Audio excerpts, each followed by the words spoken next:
దేవుని జనాంగమని పిలువబడినటువంటి యూదులతో వారికి మెస్సియాగా పంపబడినటువంటి ఆయన వారితో స్పష్టంగా చెబుతున్నటువంటి మాటలు దేని పిల్లరా, మీరు పాపములోనే ఉండి చనిపోవుదురు అంటున్నాడండి.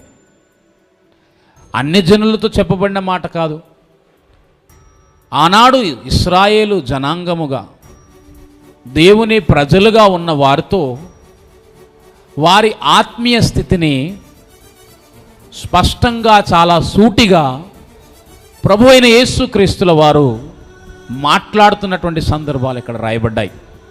దేవుడు ఏర్పాటు చేసుకున్న జనాంగము పాపములో మరణించడానికి గల కారణాలేంటి, వారు పాపములో మరణిస్తారని ఎందుకు యేసు ప్రభుల వారు వారికి చెబుతున్నారు. అంతేకాదు, నేను వెళ్ళు చోటుకి మీరు రాలేరు అని వారితో ఎంత సూటిగా స్పష్టంగా ప్రభు చెబుతున్నాడో చూడండి దేని పిల్లలు. ఆలోచన చేయాలి. అందుకనే ఏ మాట లేఖనాల్లో రాయించబడి ఉన్నా ఎందుకు ఆనాడు యూదులతో చెప్పింది ప్రభు ఈరోజు మన మధ్యలో ఆయన రాయించి మాట్లాడుతున్నాడు. ఎంతో గొప్ప ప్రాధాన్యత కలిగిన జనాంగము ఎందుకని పాపములో చనిపోతూ ఉన్నారు. మొదటి 2 కారణాలు మనం చూసాం. ఒకటి, వారు స్వనీతితో గర్వపడుతున్నారు గనక, వారు దేవుని నీతికి లోబడలేదు, తమ స్వనీతిని స్థాపింపూనుకోవడానికి ఇష్టపడ్డారు. అలాగే రెండవదిగా మనం చూసాం, వారు పరలోక సంబంధులుగా జీవించలేదు, దేవుణ్ణి కలిగి కూడా భూ సంబంధులుగా వారు లోక సంబంధులుగా బ్రతికారు.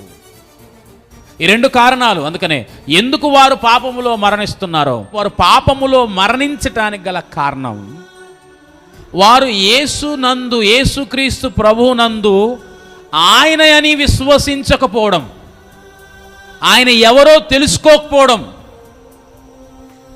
ఆయన పట్ల ఎలా ప్రవర్తించాలో తెలియకపోవడం. వారు యేసుక్రీస్తును విశ్వసించట్లేదు. ఆయన ఎవరో తెలిసి ఉండి కూడా తెలియనట్లుగా నటిస్తున్నారు. ఎందుకంటే ఎన్నో సాక్ష్యం, లేఖనాలు సాక్ష్యం ఇచ్చాయి. వారి మధ్యలో ఆయన నివసిస్తున్నప్పుడు ఎన్నో సూచనలు. కనుక ఇంకేం కావాలి మీకు సూచన అన్నాడు. ఎన్నో సూచనలు వారి మధ్య ఆయన చేశాడు.